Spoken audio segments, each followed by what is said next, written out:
आज हम United kingdom यानी यूके के बारे में जानेंगे। तो ये England, Scotland, Wales and Northern Ireland ये चारों क्या एक ही देश है या अलग अलग देश है, और इनके साथ ब्रिटेन और यूके का क्या संबंध है। अब यूनाइटेड नेशंस यानी संयुक्त राष्ट्र का कहना है ये चारों एक ही देश है, लेकिन फीफा के अनुसार ये चारों अलग अलग देश है। तो अब आईओसी यानी इंटरनेशनल ओलंपिक कमेटी यानी आईसीसी, इंटरनेशनल क्रिकेट काउंसिल का इन चारों के बारे में क्या कहना है, आइए देखते हैं। इस पृथ्वी के 7 महाद्वीपों में से एक है यूरोप, और यूरोप के अंदर ये है यूनाइटेड किंगडम। तो अब हम इस पिक्चर में यूनाइटेड किंगडम को अच्छी तरह समझते हैं। ये लाल वाला जो हिस्सा है ये है इंग्लैंड और इसका फ्लैग है ये। उसके पास ये येलो वाला जो हिस्सा है वो है वेल्स और ये उसका फ्लैग है। और ये ऊपर ब्लू वाला हिस्सा है ये है स्कॉटलैंड, और उसके नीचे ये व्हाइट वाला हिस्सा है नॉर्दर्न आयरलैंड। पहले इंग्लैंड काफ़ी ताकतवर देश था, तो उसने पहले वेल्स के ऊपर कब्जा किया और अपने आप को ब्रिटेन कहने लगा।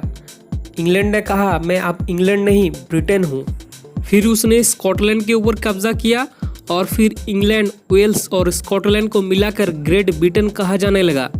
फिर 1801 में इंग्लैंड ने इस पूरे आयरलैंड पर कब्जा कर लिया, पर 1921 में आयरलैंड ने अपने उत्तरी हिस्से को छोड़कर बाकी का हिस्सा इंग्लैंड के कब्जे से छुड़ा लिया। अब इंग्लैंड ने वेल्स, स्कॉटलैंड और आयरलैंड का उत्तरी हिस्सा यानी नॉर्दर्न आयरलैंड को मिलाकर United kingdom of great Britain and Northern Ireland यानी यूके का गठन किया। अब आयरलैंड का उत्तरी हिस्सा यानी नॉर्दर्न आयरलैंड को छोड़कर बाकी का हिस्सा आज हम द रिपब्लिक ऑफ आयरलैंड यानी आयरलैंड देश के नाम से जानते हैं। एकदम मिडिल में ये छोटा सा जो आइलैंड है इसको कहा जाता है आइल्स ऑफ मैन। इस तरह यह हजारों संख्या में काफ़ी छोटे छोटे आइलैंड्स हैं। करीब 6000 से भी अधिक इस तरह के छोटे छोटे आइलैंड्स यहाँ पर मौजूद है। तो अब ये ग्रेट ब्रिटेन, नॉर्दर्न आयरलैंड और ये हजारों संख्या में जो छोटे छोटे द्वीप है, इन समूह को एक साथ कहा जाता है ब्रिटिश आइल्स। तो यहाँ पे सिर्फ 2 ही देश मौजूद है, एक है आयरलैंड और दूसरा है यूके, जो इंग्लैंड, वेल्स, स्कॉटलैंड और नॉर्दर्न आयरलैंड को लेकर बना है। तो अब हम इस सब का समरी इसमें देख लेते हैं। तो इंग्लैंड और वेल्स को मिलाकर कहा जाता है Britain, England, Wales and Scotland को मिलाकर कहा जाता है ग्रेट ब्रिटेन, और England, Wales, Scotland and Northern Ireland को मिलाकर कहा जाता है यूके। और अब यहाँ पे सिर्फ 2 ही देश है, एक है यूके और दूसरा है आयरलैंड। और ये British of Isles, Great Britain, ये सब जियोग्राफिकल टर्म है यानी भौगोलिक शब्द है और कुछ नहीं। और ग्रेट ब्रिटेन को ग्रेट इसलिए कहा जाता है कि इस आइलैंड के समूह में सबसे बड़ा आइलैंड यही है। तो England, Britain, Wales, Scotland, Northern Ireland ये कोई अलग अलग देश नहीं है। हालांकि हम सब इन चारों को अलग अलग देश मानते हैं, लेकिन अब जब यूनाइटेड नेशंस द्वारा मान्यता दिए गए 195 यानी 195 देश की सूची में देखेंगे तो इसमें सिर्फ यूके को ही एक देश का दर्जा दिया गया है, जो England, Wales, Scotland and Northern Ireland को मिलाकर गठन किया गया है। अलग अलग इन चारों का नाम नहीं है यूनाइटेड नेशंस के देशों की सूची में। हालांकि इन चारों देशों के पास अपना खुद का फ्लैग है, अपना कैपिटल भी है। इंग्लैंड का कैपिटल है लंदन, वेल्स का कार्डिफ, स्कॉटलैंड का एडिनबर्ग, नॉर्दर्न आयरलैंड का बेलफास्ट। और वेल्स, स्कॉटलैंड, नॉर्दर्न आयरलैंड का अपना खुद का अलग अलग से पार्लियामेंट और प्राइम मिनिस्टर्स भी है, पर इंग्लैंड का अपना खुद का अलग से कोई पार्लियामेंट नहीं है Wales, Scotland and Northern Ireland की तरह। जो यूके का पार्लियामेंट है वही इंग्लैंड का, और इंग्लैंड समेत इन चारों देशों का ऑफिशियली एकमात्र पार्लियामेंट है, और इसके अभी प्रधानमंत्री है बोरिस जॉनसन। तो इस चीज़ को अच्छी तरह समझिए कि स्कॉटलैंड, वेल्स, नॉर्दर्न आयरलैंड का अपना खुद का पार्लियामेंट है, तो वो अपने पार्लियामेंट में मेजॉरिटी के साथ कोई भी रूल्स बना और रद्द भी कर सकते हैं। मैं समझ सकता हूँ कि ये सब थोड़ा सा कॉम्प्लेक्स है कि मैं पहले कह रहा हूँ कि स्कॉटलैंड, वेल्स, नॉर्दर्न आयरलैंड का अपना खुद का फ्लैग है, पार्लियामेंट है, कैपिटल है, पर इंग्लैंड का फ्लैग है, कैपिटल है, मगर पार्लियामेंट नहीं है। तो इसको हम इस तरह समझते हैं कि यूके एक देश है और उसका अपना पार्लियामेंट है और यूके 4 राज्यों को लेकर बना है, England, Wales, Scotland and Northern Ireland. या फिर हम ये भी कह सकते हैं कि यूके एक देश है और ये 4 देशों को लेकर बना है। अगर आप यूके के प्राइम मिनिस्टर्स के वेबसाइट पर जाओगे तो वहाँ पर लिखा है UK is a country with in countries, यानी यूके एक देश है जो अन्य देशों को लेकर बना है। ये सब थोड़ा सा कॉन्फ्यूजिंग लग रहा होगा कि 4 देश मिलकर कैसे एक देश का गठन कर सकते हैं, पर यही रियलिटी है।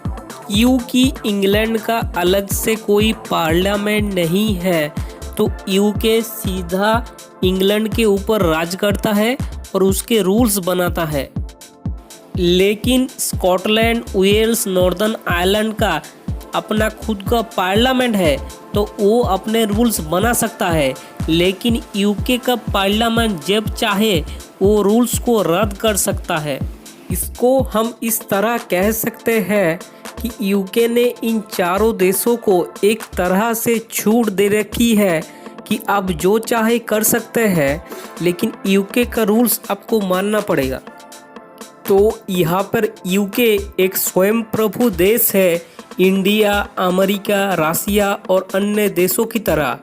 उस तरह से England, Scotland, Wales, Northern Ireland नहीं है। यूके का अपना खुद का फ्लैग है जो इन 4 देशों के फ्लैग्स को लेकर बनाया गया है। इसे कहते हैं यूनियन जैक। आप देख सकते हैं कि इंग्लैंड और नॉर्दर्न आयरलैंड के फ्लैग के अंदर जो प्लस साइन है और स्कॉटलैंड के फ्लैग के अंदर जो क्रॉस साइन है, सभी यूनियन जैक में शामिल है। हालांकि इसमें वेल्स के फ्लैग को शामिल नहीं किया गया है, लेकिन इन 4 देशों का ऑफिशियल फ्लैग यही है।